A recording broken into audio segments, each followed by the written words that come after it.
incredible trip so far. I've loved every moment. Thinking of walking the ancient streets of the old city of Jerusalem with Mati, and of course being with Rania in Magdala, walking up the Mount of Beatitudes with him, and then being on the Sea of Galilee in that lovely little boat with Joshua.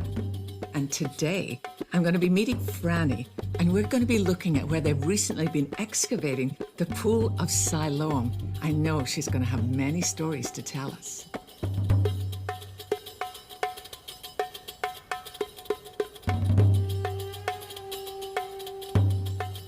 Hey, Franny! Hey, Sheila, welcome. Thanks for meeting me here.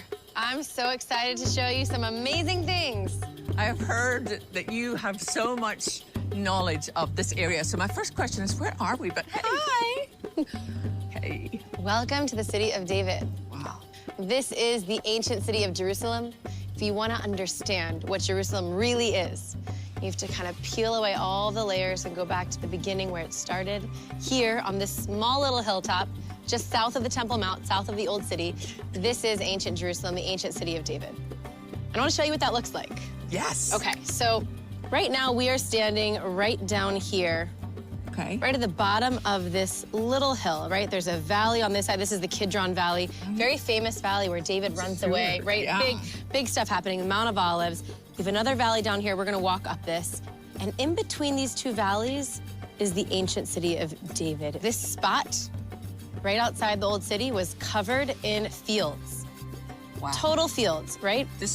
Everything. The steps that we're about to walk up, totally covered in fields. No one knew this was here. People would have said, oh, Sheila, you want to go see ancient Jerusalem? Go up to the Old City, go up to the Temple Mount, go up to the Western Wall, go to the Garden Tomb, right?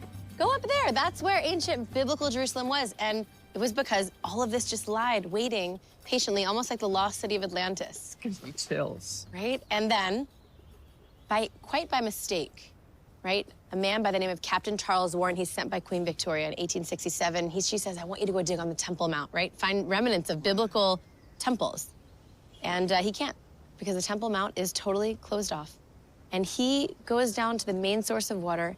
He ends up finding a whole system of tunnels, and he uncovers that ancient Jerusalem is here. Oh my gosh. Quite the same way, by the way, that David originally enters the city, when he has to attack, right? The last part that's left. And he gets there with all of his men. He's the one that's crowned. People know him, and they say, we're gonna go to Jerusalem. We're gonna create the first capital of the people. And that's what this place is going to be, and it's gonna be significant thereon, right? Because if you look at this city is impossible to conquer.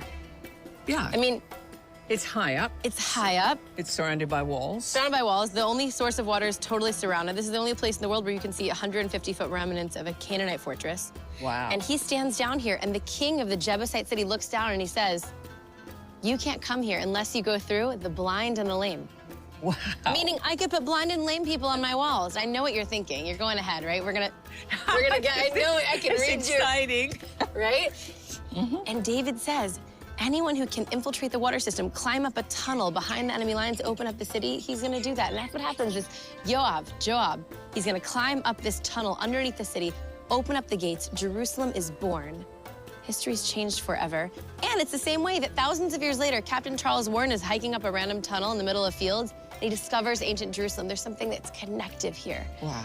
It's pretty exciting to be here while actual excavation is going Yeah. on. What is this site in particular? Yes. So this site brings us to actually another incredible story that happened by chance.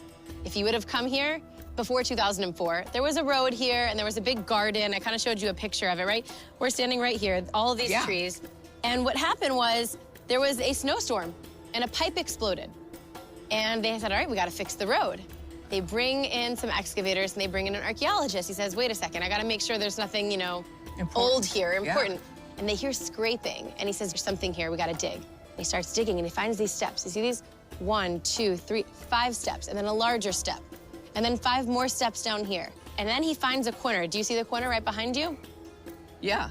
So once he finds that corner, he says, wait a second, I have uncovered the most incredible discovery of my career, right? The Pool of the Siloam, the ancient Siloam pool.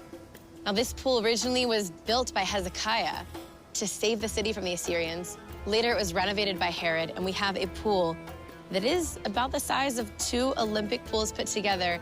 This is the most important site 2,000 years ago in Jerusalem. If you were coming then, and I was your guide, we would definitely start here. And what would we do? We would immerse in this ritual bath. Wow. Because in order to go up to the temple, you'd have to be holy. Purification. Yes, so this would be the purification center 3 times a year. Thousands of people from all over the country are going to come here in Passover, Pentecost, Tabernacles. They're going to immerse in this pool, and they're going to experience the most spiritual moments of their lives. Now, what you're seeing behind us is really new. We finally have been able to start excavating the pool in its entirety.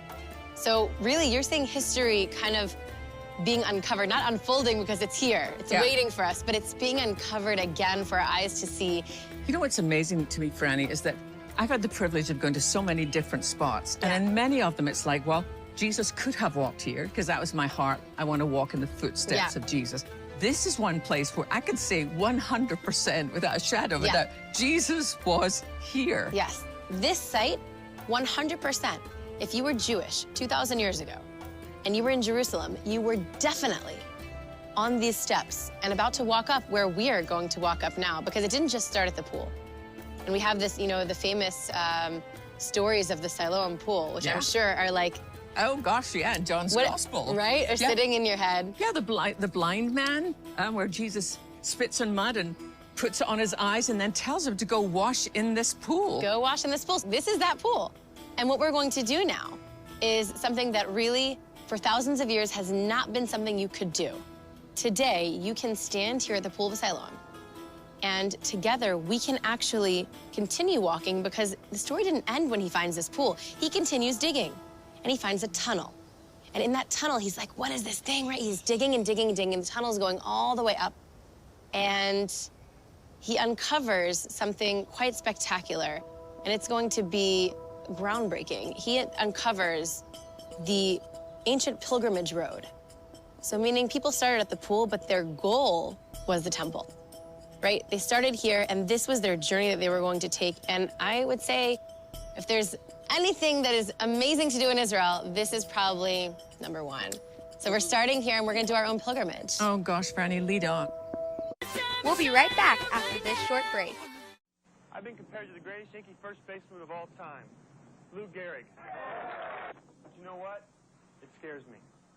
Gehrig died when he was only 37.